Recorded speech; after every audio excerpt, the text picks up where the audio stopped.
Hi friends, in this particular video we'll discuss law on reshuffle in transaction, and let us see what it means.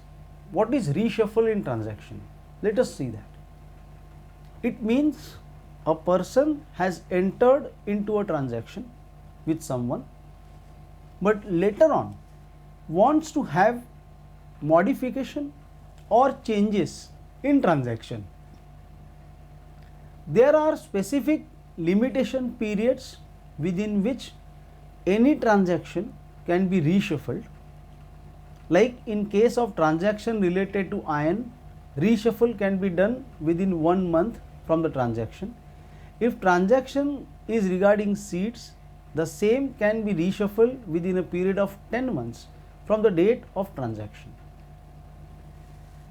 So friends, this was a law which prevailed, which said that if there is a contract executed between two parties and one particular party wanted to modify that particular contract, he was allowed to do it, but at the same time there was a time frame stipulated because of which, and based in that particular time frame only the reshuffling could be done. And that is what the examples of given of sale of iron or sale of seeds. Now we will see the transactions in which there was reduction allowed or there was no reduction. Following are some cases in which there will be reduction or no reduction. Gold is not reduced due to heating in fire. Silver is reduced 2% due to heating in fire. Brass and glass will reduce 8% due to heating in fire.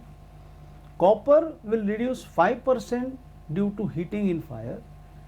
Iron will reduce 10% due to heating in fire.